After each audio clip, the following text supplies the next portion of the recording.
J'ai vu quelque chose de bizarre au magasin. Tout le monde attrapait des trucs sur les étagères, comme des fous. Ça m'a paru étrange, mais je n'y ai pas trop fait attention. Mais sur le chemin du retour, j'ai remarqué beaucoup plus d'ambulances que d'habitude.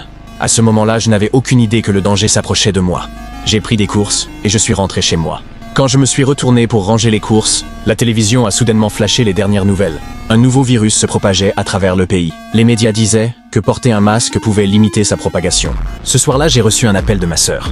Elle est une fonctionnaire du gouvernement, donc elle en savait plus. Elle a dit que le virus était bien pire que ce qu'on pensait, et que le gouvernement avait déjà construit un abri. Elle m'a dit de la rejoindre rapidement. J'ai réservé un billet tout de suite pour quitter la ville. Mais pendant que j'attendais l'embarquement, le système d'enregistrement a planté. Puis l'aéroport a annoncé que tous les vols étaient annulés. Ils sont en train de se foutre de notre gueule. Vous comprenez pas, ils vont nous laisser crever ici. Soudain, une alerte d'urgence a flashé sur les téléphones de tout le monde. Que le virus s'était propagé et le pays était en confinement. Personne ne pouvait entrer ni sortir. J'ai commencé à paniquer et j'ai appelé ma sœur.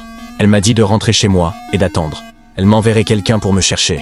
N'ayant pas d'autre choix, j'ai couru avec la foule. Mais les routes étaient bouchées. J'ai abandonné ma voiture et je me suis précipité à pied. Quand je suis rentré dans mon quartier, j'ai vu des soldats partout.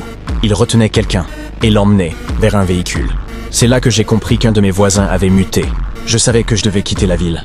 Mais le lendemain, ma sœur m'a appelé avec de pires nouvelles. Le virus se propageait plus vite que prévu. Mais elle m'a averti de rester en dehors des zones de quarantaine. Plus il y a du monde, plus le risque était élevé. Elle m'a dit que quelqu'un venait de me chercher. Une fois que la zone était abandonnée, je me suis précipité au magasin pour prendre plus de provisions. Mais quand je suis arrivé, les étagères étaient presque vides. Même la nourriture par terre était en train d'être prise. J'ai pris un morceau de nourriture, mais un vieil homme me l'a arraché des mains. Tout ce que j'ai trouvé, c'était des restes de crackers.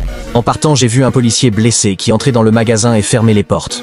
Avant même que je puisse comprendre ce qui se passait, une énorme foule a crié et s'est dispersée. Un autre policier a été attaqué par une personne infectée. Et instinctivement, j'ai voulu aider. Mais quand j'ai vu cette créature ressemblant à un zombie, j'ai figé. Heureusement, le flic l'a abattu, mais avant que je puisse me remettre du choc, le policier blessé avait aussi muté. Vous allez bien? Ne vous approchez pas! Reculez! Je suis rentré chez moi, j'ai verrouillé toutes les portes et fenêtres et j'ai tiré les rideaux.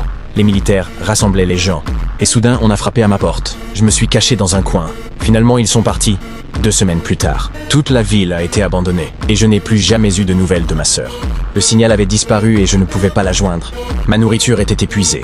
Alors j'ai décidé de prendre le risque et de sortir chercher de quoi me nourrir. Je n'avais qu'une canne à pêche, donc je suis resté près de chez moi. Je suis entré par effraction dans les maisons de quelques voisins, mais je n'ai rien trouvé. Puis à la maison suivante, j'ai découvert que quelqu'un d'autre était encore en vie. J'ai plus rien, vous savez.